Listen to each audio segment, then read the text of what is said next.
So, Lagos State's proposing 813 billion naira as his budget for 2017. This is Governor Akumi Ambode's first budget for his 4-year administration that took office last year. So, nice. So, Lagos State will spend the largest in the history. It's called the Golden Jubilee budget. Akumi Ambode is the one who will superintend the state's Golden Jubilee anniversary. That's quite a very big honor to be the one in charge of the state when he's celebrating its 50 years of creation. And of course, Lagos has been there for several decades. So Lagos history dates back to not just 21st, 20th century, but all the way down to 19th and 18th century. So of course, so we're going to be keeping our ears to the ground as far as that anniversary is concerned. But this budget is very key. Perhaps in the next 1-2 years, Lagos will be around 1 trillion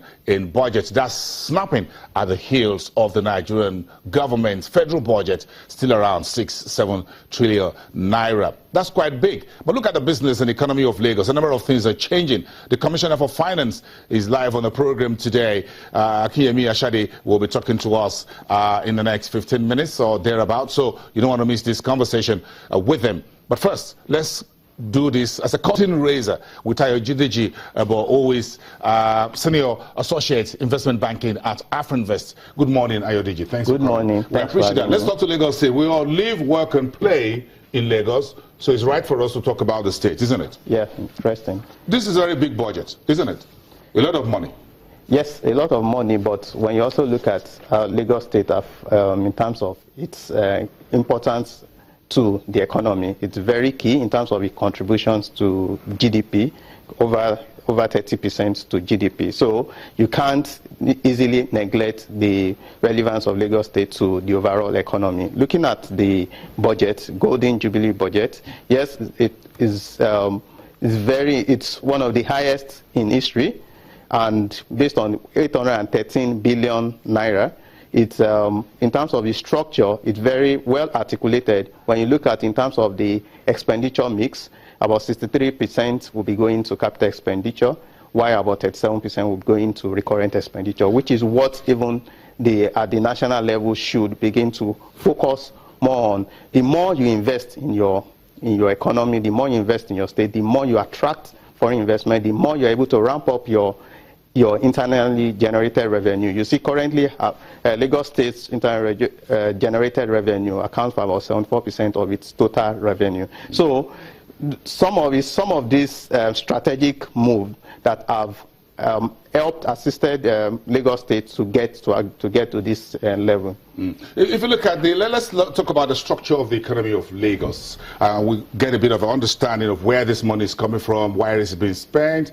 Lagos, 20, 30 years ago, is basically about the markets, isn't it? The big banks have their head offices here. Almost all the oil companies have their offices here. Somebody looking at Lagos and the seaport say, well, it has what you call federal advantage, isn't it? Yeah. Yes. But then things are changing, isn't it? Lagos now has oil and gas. It's now one of the oil-producing states. By December this month, Mr. Ashadi and the rest of his team will be happy to get part of their own derivation fund. So money is coming in from Lagos, not just from the traditional markets, economy, commerce, what have you, between here, West Africa, and what have you, but again from new economy, which is oil and gas, hydrocarbon, export processing, whatever. Yes, but we need to look beyond. You can see Lagos State is also trying to open up some other areas. You can see the Lekki-Beju axis, trying to see how it can ramp up activity within that space. Lagos State is not just focusing on FAC allocation that comes on the monthly basis. It's been able to come up with a platform technology to increase its tax net. I know Lagos State still needs to do more in terms of that, because when you look at the informal sector, it's not been properly captured. So Lagos State can still do well in terms of its revenue, especially its internally generated revenue. Lagos State can still do very well. It's a very strategic state, and you still need to invest if you want to continue, if you want to attract investment. When you look at in terms of ranking, in terms of ease of doing business, you see there are still some lapses. When you see in terms of getting approval for contracts, Lagos State is still as the least, ranked 36 amongst the 36 states.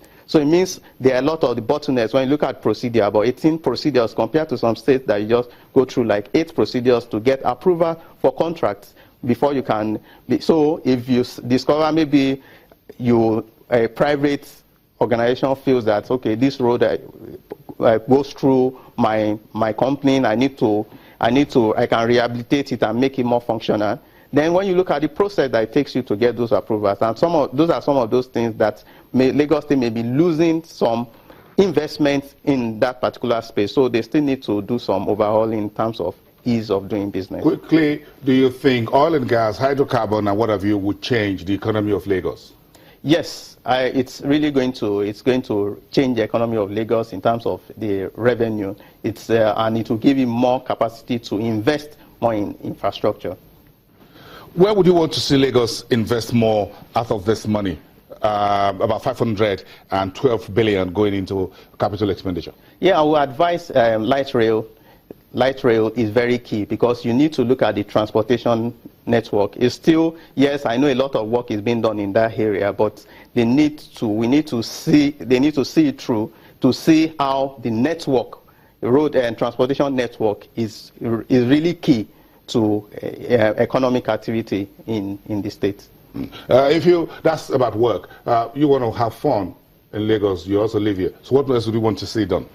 Yeah, hospitality, tourism, they can also see how they want to ramp that up. They can come up with policy. Yes, policy where after the hard work, then you go and you need place where you can also go and relax. You also attract, as a tourism, you also attract people to come and at least for sightseeing to relax during either the summer, or people will just come relax. It will also serve as an avenue for sources of revenue for the state. Yeah, okay, you've told us where you want to work and live and play in Lagos. Mr. Ashade is listening to you, the Commissioner for Lagos in terms of finance. He's listening to this conversation. He'll be taking your seat in the next 3 minutes. Thank you very much for coming. Thanks for having me. Who is a senior associate investment banking at Afrinvest. We'll come back after the break. Stick around, everyone. We will have a lot to talk about as we get the Lagos State Commissioner of Finance to talk to us about Ambode's Golden Jubilee budget. This is the first public television interview as far as this is concerned. Stick around, we'll be back.